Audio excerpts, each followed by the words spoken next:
আসসালামু আলাইকুম। আমাদের প্রিয় দেলোয়ার হোসেন সাঈদীর বাসভবন। এটা এটা আপনাদের একটু ঘুরিয়ে দেখাবো। আসুন। এটা পিরোজপুরে ওই নদীটার নাম কি জানো? খচা নদী। খচা নদীর তীরে অবস্থিত।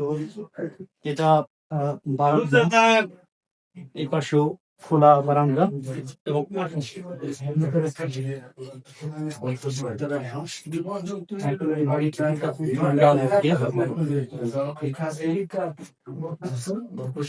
এটা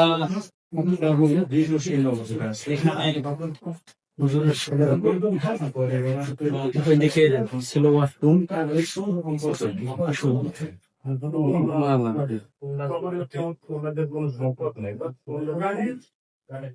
তাফসীর করে মানুষের ইসলাম মানুষকে ইসলামের দিকে আহ্বান করছে।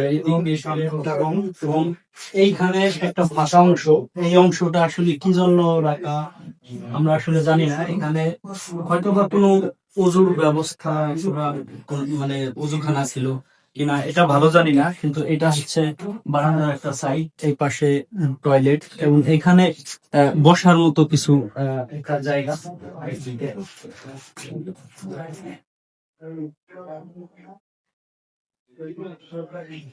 এখানে আরেকটা রুম।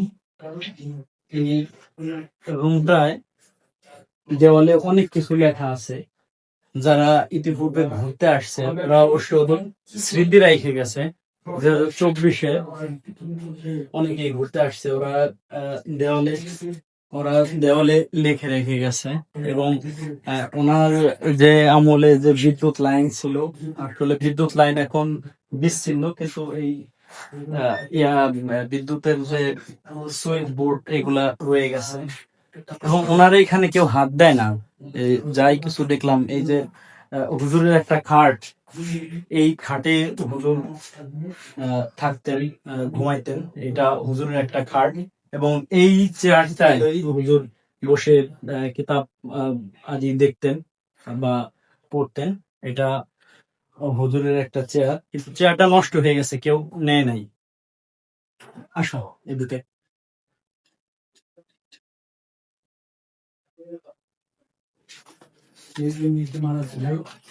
কারণ এটা হুজুরের আরেকটা রুম।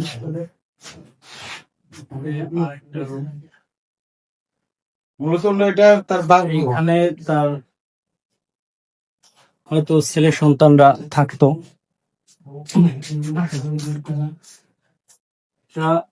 কি নদী যেন? কচা নদী। কচা নদীর পাড়ে অবস্থিত হুজুরের বাড়ি। প্রত্যন্ত অঞ্চল। আসলে এই অঞ্চলে ওনার মতো একজন ব্যক্তির জন্ম ওনার মতো একজন ব্যক্তির যে জন্ম, আসলে এটা কিভাবে বলবো বা কিভাবে বুঝাবো, এই ভাষা আসলে আমাদের নাই। ওনার বাড়ির কিছু জায়গা এদিকে দেখি, এদিকে এদিকে আরো অনেক জায়গা আছে সামনে মসজিদ, কিন্তু এখানে এখানে হচ্ছে জোয়ার ভাটার এখন জোয়ার আছে। এখন জোয়ার ভাটার এলাকা। এটা এখন জোয়ার আছে। এই দেখা যায় যে 6 ঘন্টা পানি থাকে, আবার 6 ঘন্টা পর পানি শুকায় যায়। ফলে এখানের যে আহ, জমিন, এইটা কিন্তু সব সময় কাদা থাকে। এখানে আমাদের টিমের সবাই আছে, সাধারণ জীবন সবাই বিদেশকে মধ্যে আছে।